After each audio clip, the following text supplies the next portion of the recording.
Pavlov dijo, dame un estudiante sano y lo convertiré en la especialidad que tú quieras. Freire dijo, la educación no va a cambiar el mundo, pero va a cambiar a las personas que sí cambiarán el mundo. Derrida dijo, para que alguien se eduque en la verdad, alguien se debe educar en la mentira.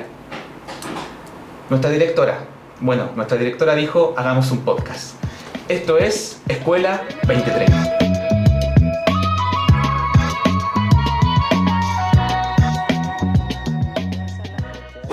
Antes de empezar, me gustaría introducir cuál es la escuela que vamos a discutir y las razones por las cuales vamos a discutir. Es la escuela B12 de Estación Central. Tiene un índice de vulnerabilidad de un 92,9%, una matrícula de 700 estudiantes, de la cual 350 son migrantes. Hay que decir que muchos más también son migrantes, pero al no estar legalizados, al no tener papeles, no existe un registro de ellos. Nuestra directora tiene la idea de eliminar las evaluaciones en la escuela, y eso ha generado tensiones en la comunidad. Tenemos a un representante de los miembros de apoderados, Rocío Cárdenas, la profesora María Jesús, que inició en la escuela desde sus orígenes, también tiene cosas que decir. Tenemos a la directora, Viviana Yantén, quien quiere introducir este cambio en la escuela. Tenemos a Convivencia, a Germán, quien realmente no sabe qué pensar, está de acuerdo, en desacuerdo, está entre la espada y la pared. Y tenemos también al representante del centro de alumnos, Lucas Acuña, quien nos va a decir cuál es su opinión desde el estudiantado respecto a esta situación. Y yo soy Tomás Casas Cordero, una persona que se dedica al podcast, quien fue contratada para mediar esta discusión. Bien, entonces, primero quiero escuchar a Viviana. ¿Por qué este cambio? ¿Cuáles son las razones? Primero que todo, Tomás, muchas gracias por esta invitación. Creo que los diálogos son los que nos construyen, ¿cierto? Y llegar como a estos acuerdos, esperemos, para que tengamos toda una certeza que lo que nos importa aquí es el aprendizaje de nuestros estudiantes. Nosotros con el equipo directivo y también con el centro de estudiantes estuvimos conversando de cómo podíamos abordar estos diferentes grupos culturales que están en la escuela, porque todos son humanos. Entonces, ¿cómo podemos hacer una evaluación única en donde a algunos les puede ir muy bien y a otros muy mal? Y en el fondo, ¿cuál va a ser el foco de nosotros? Lo que nosotros queremos aquí es que la multiculturalidad no sea solo una palabra, sino que sean hechos. Y para eso tenemos que entender que necesitamos convivir pacíficamente entre las diferentes culturas. Tadeu da Silva apoya también esta idea de cómo podemos incorporarnos todos sin responder a esta cultura única, que es como responder una única evaluación. Sí, es una mirada posmoderna también de la educación. Sí, por supuesto, nosotros entendemos que está esta mirada más crítica, en donde hay un foco más social, ¿cierto? Pero nosotros creemos que esa discusión ya tuvo su espacio y queremos avanzar un poco más allá. No por estar en Estación Central no tenemos derecho a variar, a cambiar el paradigma de la evaluación. Me gustaría preguntarle a la profesora María Jesús, ¿tú crees que estamos en condiciones, que la escuela está en condiciones para avanzar? Yo lo encuentro muy difícil, Tomás, la verdad. También quiero agradecer el espacio porque creo que es fundamental que podamos dialogar al respecto, que podamos también poner como un foco crítico sobre la medida que está proponiendo la directora. Si bien me parece que a futuro podría llegar a ser, y me parece que incluso hasta una buena idea, sin embargo la realidad dista mucho de ese lugar. Hay problemas que solucionar antes, hay cosas que tenemos que preguntarnos antes respecto a el derecho de la educación, que todo, no sé, hay temas previos como el ausentismo escolar, por ejemplo. Faltan un montón de estudiantes de nuestro colegio, no todos tienen la misma situación, no todos se enfrentan a las mismas oportunidades realmente, entonces hay mucho que trabajar previamente para poder llegar a algo como eliminar las evaluaciones. Sin ir más lejos, un autor Redondo nos dice que la educación como derecho en Chile está lejos de ser. Entonces, ¿tú crees que la discusión crítica todavía está a flor de piel? Totalmente, falta muchísimo. Por ahora me parece un poco utópico de parte de la directora y descontextualizado a nuestra realidad, directora. Lamento decírselo, pero es verdad. Muchas gracias igual por estar aquí. Y la comunidad de apoderados también está bastante preocupada. ¿Qué opina la comunidad de apoderados? Bueno, yo también agradezco la invitación, pero me parece que como apoderados tenemos bastante confusiones sobre lo que implica superar estas discusiones, superar la evaluación, integrar la multiculturalidad, qué va a pasar con las pruebas estandarizadas, con el CIMSE, con los resultados, cómo nuestros niños van a saber que les está yendo bien, que les está yendo mal, cómo lo van a hacer para entrar a la universidad sin un puntaje, sin una nota. ¿Qué implica este nuevo modelo? ¿Cómo lo piensa hacer la escuela?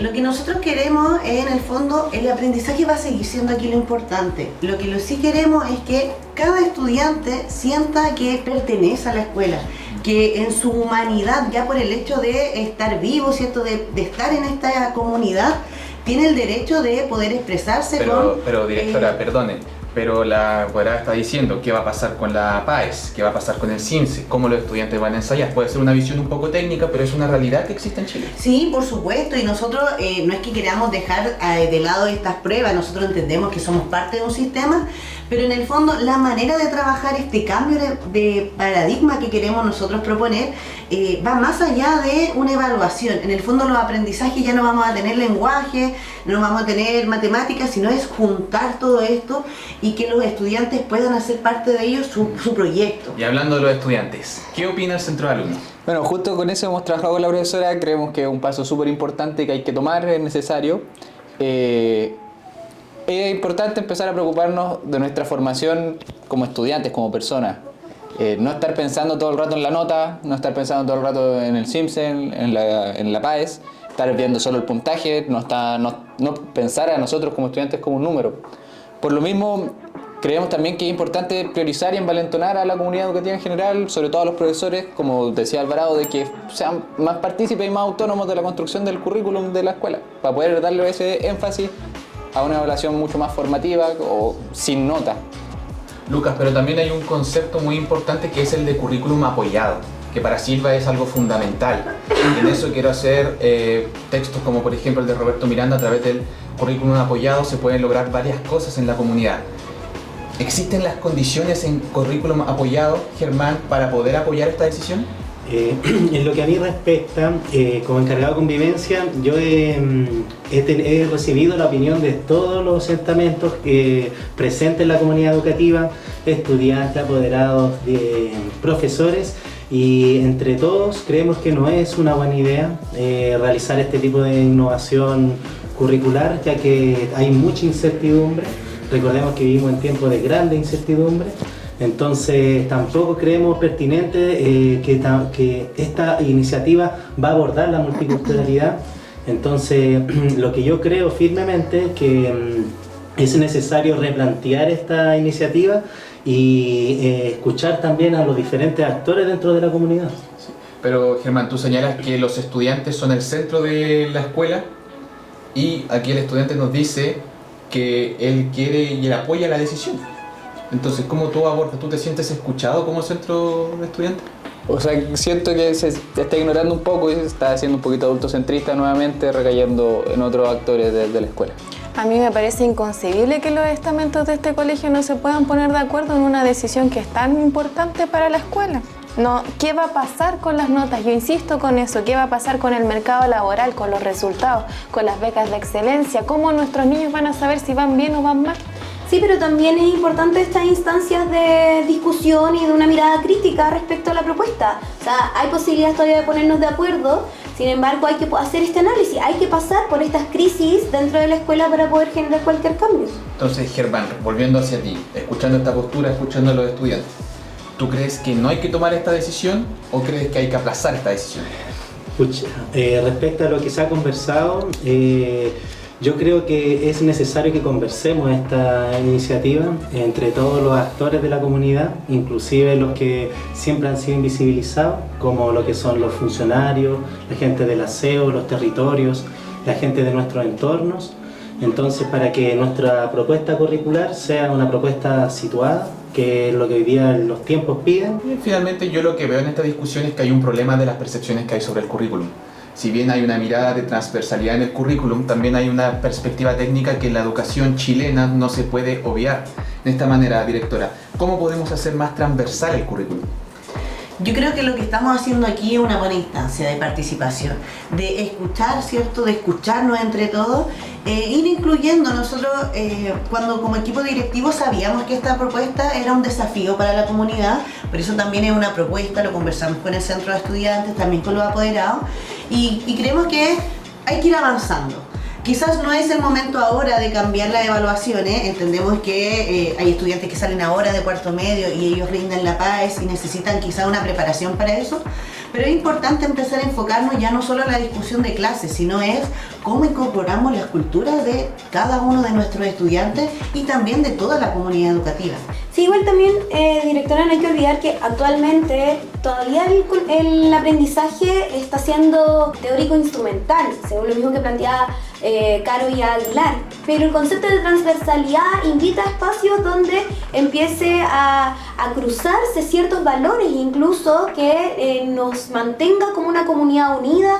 Cuando hablamos de transversalidad, según Chirino, según Caro y Aguilar, entendemos como no solo contenidos que nos atraviesen, sino que también valores que nos atraviesen. Retomando el punto que decía María Jesús y escuchando a todos los actores, me he dado cuenta que están todos en la misma sintonía, sino que más bien difieren en los tiempos, pero estas voces al momento de mezclarse toman una postura bastante común. En ese sentido, Germán, ¿tú qué opinas respecto a esta charla, dado que tú eres el encargado de convivencia?